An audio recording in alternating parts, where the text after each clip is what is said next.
ಯಾರಿಗೀಗ ಖಿನ್ನತೆಯಿಂದ ಬಳಲ್ತಕ್ಕಂಥವ್ರಿಗೂ ನಾವು cosmic healing ಮಂತ್ರ healing ಮಾಡ್ತೀವಿ. ಒಂದು ಮಂತ್ರವನ್ನು ಚಾಂಟ್ ಮಾಡಿಸಿ ಅವ್ರ ಕೈನಲ್ಲಿ ಹೀಲ್ ಮಾಡ್ತಾ ಹೋಗ್ತೀವಿ. ಬಾಡಿನಲ್ಲಿ ಒಂದು ವಿಚಾರವನ್ನು ಕಾಸ್ಮಿಕ್ ರೇಸಸ್ ಹೆಂಗೆ ಬರ್ತಾ ಇದೆ ನೋಡಿ, ಅದನ್ನು ಅವರು ದೇಹದಲ್ಲಿ ತುಂಬಿಸಿ ಯಾವ ಪಾರ್ಟ್ ವೀಕ್ ಆಗಿದೆಯೋ, ಯಾವ ಚಕ್ರ ವೀಕ್ ಆಗಿದೆಯೋ, ಯಾವ ಅಂಗದಲ್ಲಿ ನೋವಿದೆಯೋ ಅಲ್ಲಿಗೆ ಅದನ್ನು ಕಳಿಸಿ ಅದನ್ನು ಹೀಲ್ ಮಾಡೋದು.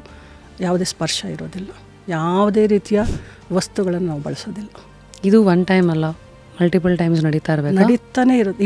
ಇಲ್ಲ ಕಾಸ್ಮಿಕ್ ಹೀಲಿಂಗ್ ಒಬ್ಬರಿಗೆ ಇಲ್ಲ, ಅದು ಕೆಲವ್ರಿಗೆ ಗೊತ್ತಾಗುತ್ತೆ. ನಾವು ಫಸ್ಟು ಕ್ಲೆನ್ಸ್ ಮಾಡ್ತೀವಿ, ಬಾಡಿನ ಕ್ಲೆನ್ಸ್ ಮಾಡಿದಾಗ ಅವ್ರಿಗೆ ಒಂದು ಹೀಲಿಂಗ್ ಬೇಕಾ, 2 ಸೆಷನ್ ಬೇಕಾ, ಅಥವಾ ಒಂದರಲ್ಲೇ ಸರಿ ಹೋಗ್ಬಿಡ್ತಾ, ಅಥವಾ 3-4 ಬೇಕಾ ಅಂತ ಗೊತ್ತಾಗುತ್ತೆ. ಅವನ ಆಹಾರವನ್ನು ಚೆಕ್ ಮಾಡಿದಾಗ, ಸ್ಕ್ಯಾನ್ ಮಾಡಿದಾಗ ಫಸ್ಟ್ ಬಾಡಿನ ಕ್ಲೆನ್ಸ್ ಮಾಡುವಾಗ ಗೊತ್ತಾಗ್ಬಿಡುತ್ತೆ. ಒಂದು ಸಲ ಕ್ಲೆನ್ಸ್ ಮಾಡಿದ್ಮೇಲೆ ಒಂದು ಹೀಲಿಂಗ್ ನಡೆಸ್ತೀವಿ. ಹೀಲಿಂಗಲ್ಲಿ ಅವ್ರಿಗೆ ಬೇಕಾ ಸಾಕಾ ಅಂತ ಗೊತ್ತಾಗ್ಬಿಡುತ್ತೆ. ಆಮೇಲೆ ಸುಮ್ಮನೆ ಹೀಲ್ ಮಾಡೋಕ್ಕಾಗಲ್ಲ. ಅಮ್ಮ ಎಸ್ ಅಂತಂದರೆ ಇಲ್ಲಿ ಅಪ್ಪಟ ಸತ್ಯ, ದೇವಿ ಬಂದು ಇದಾಗುತ್ತೆ ನೀನು ಮಾಡು ಅಂತಂದರೆ ಮಾಡೋಕ್ಕಾಗೋದಷ್ಟೇ.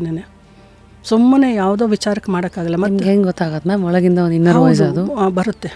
ಕುತ್ಕೊಂಡಿದ ತಕ್ಷಣ ಅವ್ರು ಆಹಾರ ನೋಡಿದ ತಕ್ಷಣ ಅವ್ರಿಗೆ ಇದೇ ಸಮಸ್ಯೆ ಇದೆ, ಅವ್ರಿಗೆ ಇದು ಬೇಕಾ, ಬರೀ ಒಂದು ಮಂತ್ರ ಸಾಕಾ, ಬರೀ ಒಂದು ಕೌನ್ಸ್ಲಿಂಗ್ ಸಾಕಾ, ಅಥವಾ ಲಲಿತಾ ಸಹಸ್ರನಾಮ ಕಲಿಬೇಕಾ, ಅಥವಾ ಅವ್ರಿಗೆ ಇದು ಏನದು ಕಾಲಭೈರವ ಅಷ್ಟಕಂ ಕಲಿಬೇಕಾ, ಅಥರ್ವ ಶೀರ್ಷಂ ಹೇಳ್ಬೇಕಾ ಅವರು, ಅಥವಾ ಮನೆ ದೇವ್ರನ್ನ ಇಟ್ಕೊಳ್ಬೇಕಾ, ಅಥವಾ ಏನೋ ಬೇಡ, ಬರೀ ಆಲೋಚನೆ ಮಾಡಿದ್ರೆ ಆಲೋಚನೆಯಲ್ಲೇ ಇವ್ರು ಸರಿ ಹೋಗ್ತಾರಾ, ಇದೆಲ್ಲ ಒಳಗಡೆಯಿಂದ ಬಂದ್ಬಿಡುತ್ತೆ. ಆಲೋಚನೆಯಲ್ಲಿ ಸರಿ ಹೋಗೋದು.